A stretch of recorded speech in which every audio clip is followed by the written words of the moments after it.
하나님의 말씀의 주제를 제목을 함께 읽어보시겠습니다. 교회의 터. 예, 오늘 말씀을 자세히 여러분 보시면 눈치챘겠지만은 우리 전반부에 여기 10절, 11절 말씀 가운데 보면 터라고 하는 말이 반복이 되죠. 3번이나 반복됩니다. 그리고 12절부터 15절까지 보시면은 또 반복되는 단어가 있을 거예요. 뭡니까?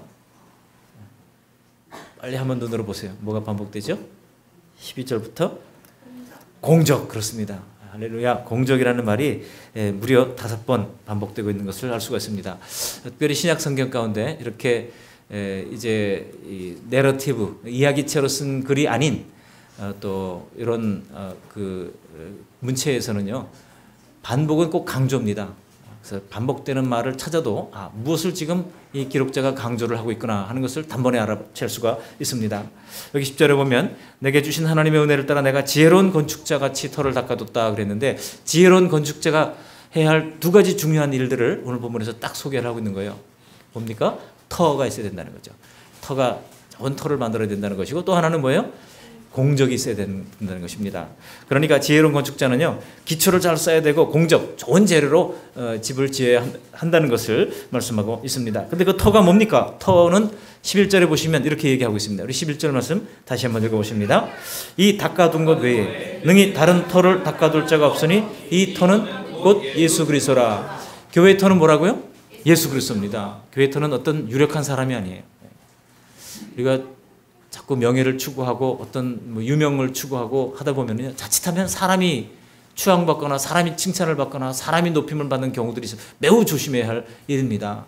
교회가 성장함에 따라서 작은 교회가 크게 성장하는데 크게 역할을 했던 사람들이 주목을 받고 스포트라이트를 받는 경우들이 있어요. 매우 위험한 일입니다. 교회의 터는 언제나 예수 그리스도에만 합니다. 우리는 언제나 예수 그리스도의 그늘 아래 숨어야 돼요.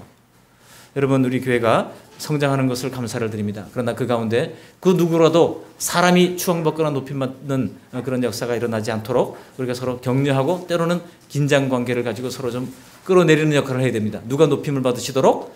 오직 예수님만 높임 받으시도록. 그게 교회 기초이기 때문에 그렇습니다.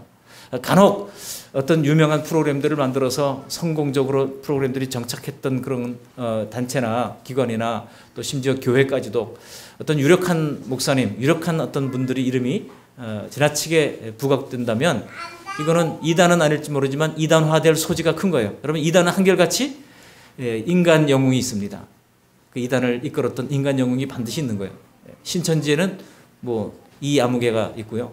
또 저기 하나님의 교회는 또 이제 안상홍이 부인이었다는 또 장아무개가 있잖아요. 그렇게 꼭 이제 유력한 사람들이 이끌고 있는 그런 것이 있다는 거예요. 그건 교회 터가 아니죠.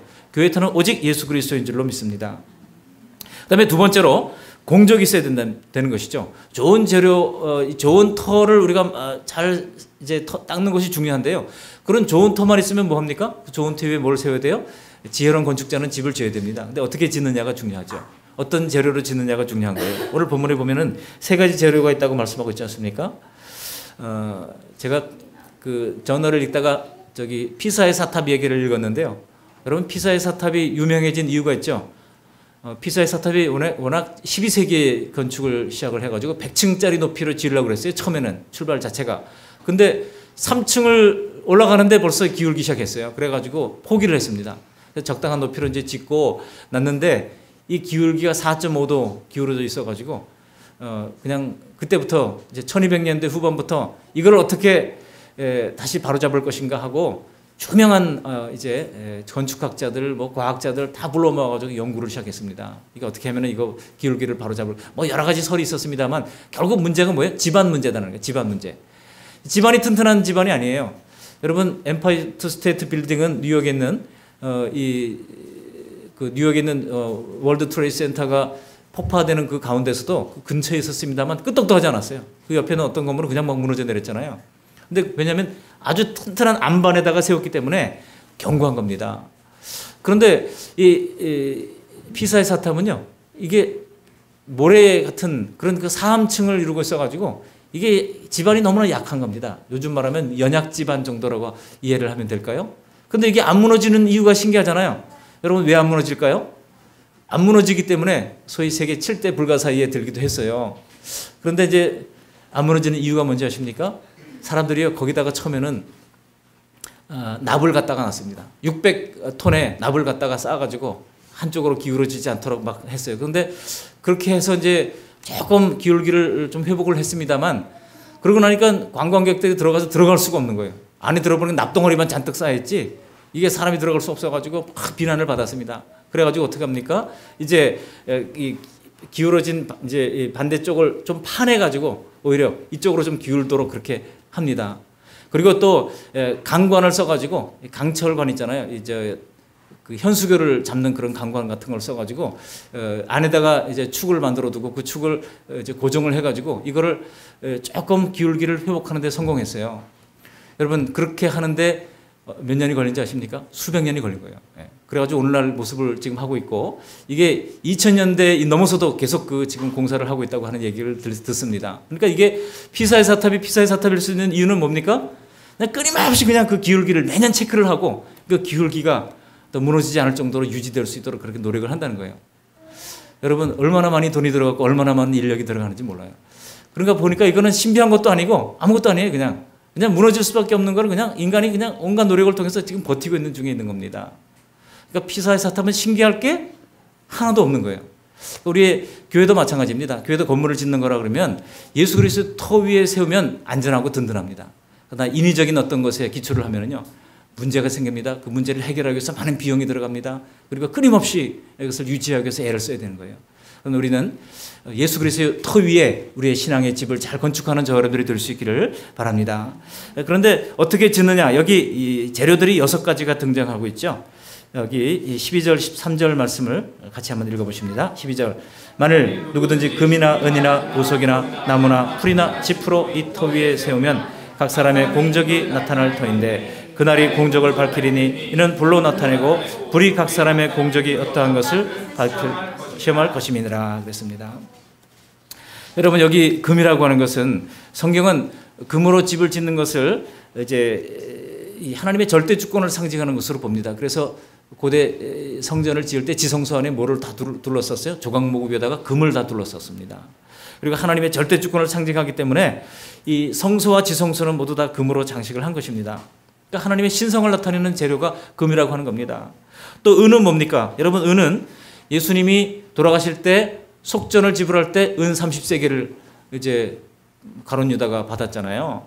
그리고 여러분 이 돈을 주고 구속하는 사건을 나타내는 것이 바로 은이 상징하는 것입니다. 성경에 보시면 사람을 팔고 살 때 뭐를 주고 사람을 샀습니까? 종을 살 때, 노예를 살 때 은 30을 주고 샀습니다. 예수님은 종의 값에 팔린 거예요. 유대인들은요 1년에 한 번씩 성전에 속전으로 자신을 이제 하나님 앞에 바칠 때 성전세가 있습니다. 그 성전세가 반세겔의 은을 가지고 샀던 것입니다. 그러니까 은은 뭔가를 사는 그런 그 의미가 있습니다.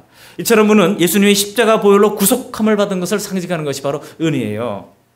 그래서 은으로 집을 짓는다고 하는 것은 예수님의 십자가를 잘 이해하고 은혜를 깊이 받아들이고 십자가의 은혜로 사는 것을 말합니다.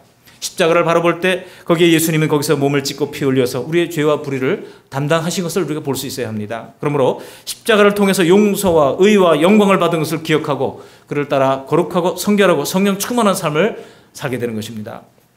그냥 교회 왔다 갔다 하는 것이 아닙니다. 형식적으로 믿는 신앙생활이 아니라 십자가를 통해서 내가 예수 믿는 정체성을 분명히 확립하고 나는 예수님으로 말미암아 의인이 되어서 이제 심판에서 벗어나 자유인이 되었다고 하는 사실을 기억할 수 있기를 바랍니다.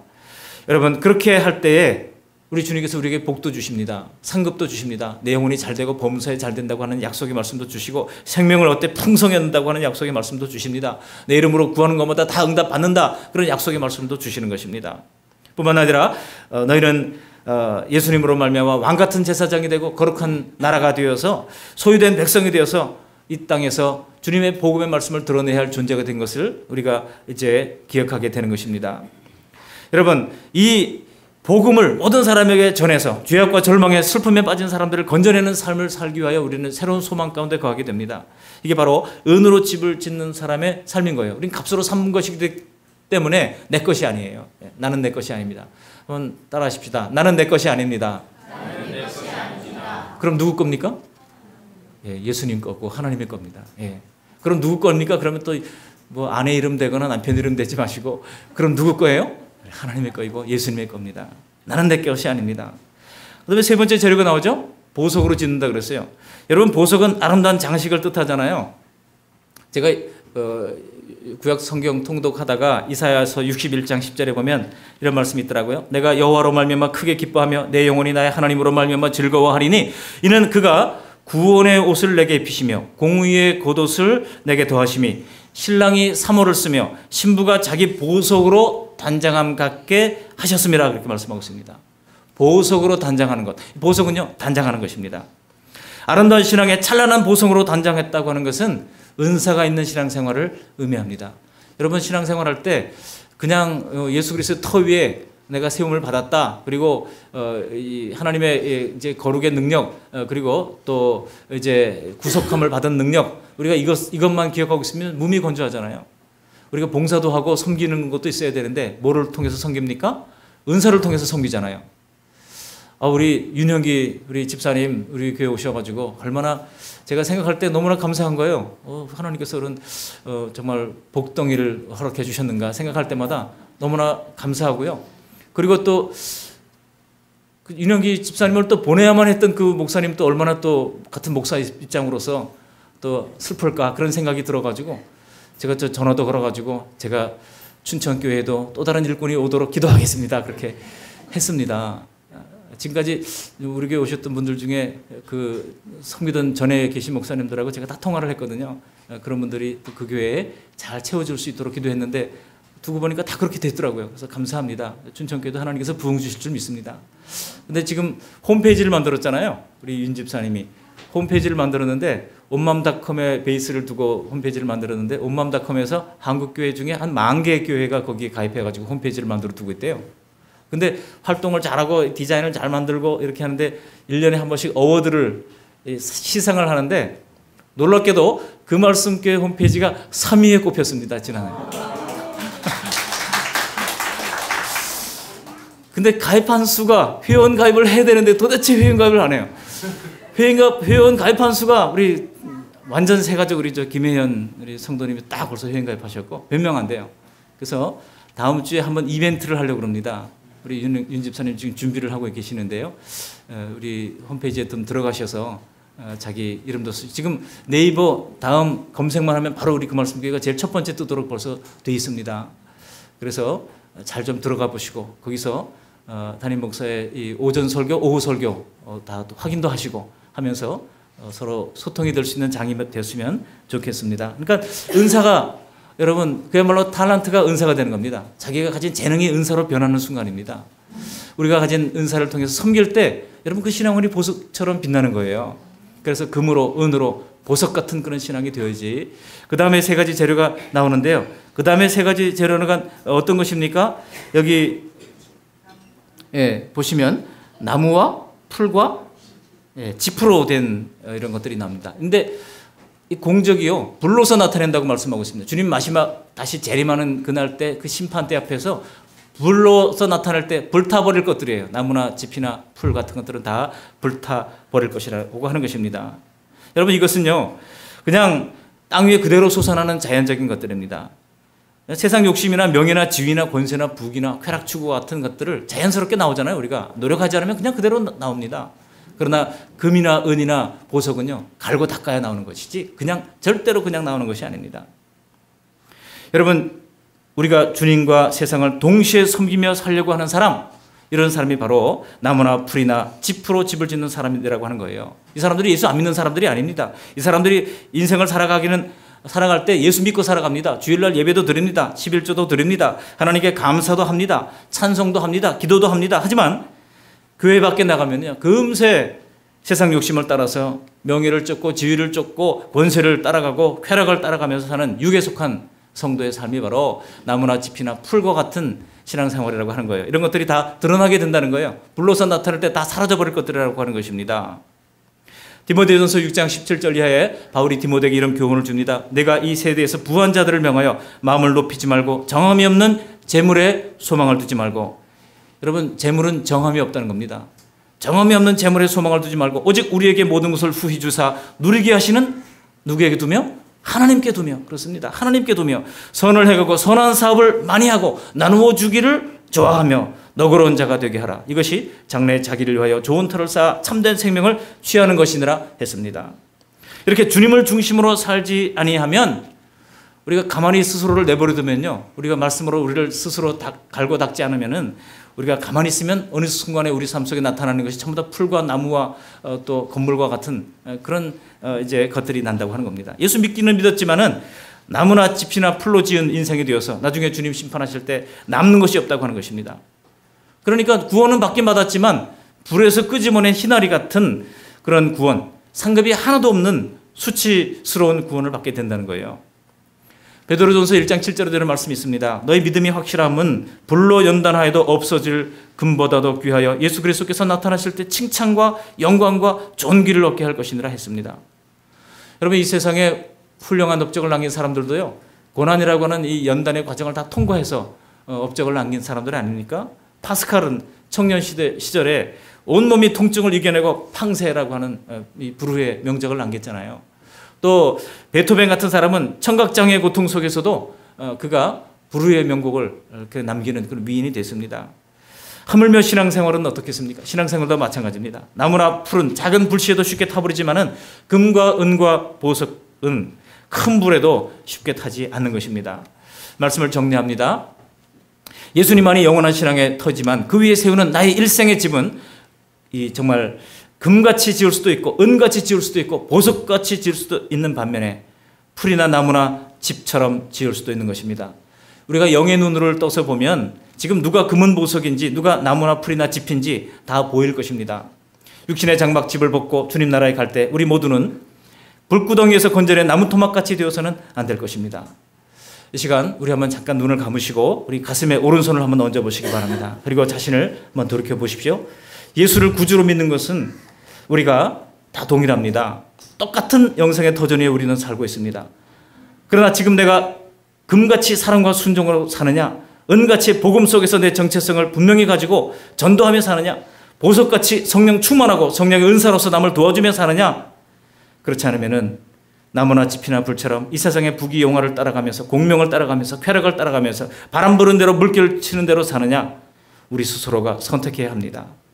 며칠 후 우리는 다 하나님의 부르심을 받아 하나님 앞에 서게 될 것입니다. 그때 가슴을 펴고 당당하게 구원받아 칭찬과 영광과 존귀를 받는 천사의 환호를 받으며 영원한 영광 속에 들어가는 저와 여러분들이 될 수 있기를 주님의 이름으로 축원합니다. 아멘. 기도합니다. 고마우신 하나님 감사합니다. 하나님께서 우리 주 예수 그리스도의 터전 위에 우리를 불러주신 것을 고맙고 감사를 드립니다. 하나님, 이 터는 그 어떤 다른 것으로도 바꿀 수 없는 줄로 믿습니다. 하나님, 이 터전 위에 우리가 신앙의 집을 잘 지을 수 있도록 도와주시옵소서. 금으로 은으로 보석으로 집을 잘 지을 수 있도록 은혜를 베풀어 주시옵시고, 육신의 정욕, 안목의 정욕, 이생의 자랑의 포로가 되어서 나무나 풀이나 짚으로 살다가 인생을 마치지 않도록 은총 베풀어 주시옵소서. 예수님의 이름으로 감사하며 기도하옵나이다. 아멘.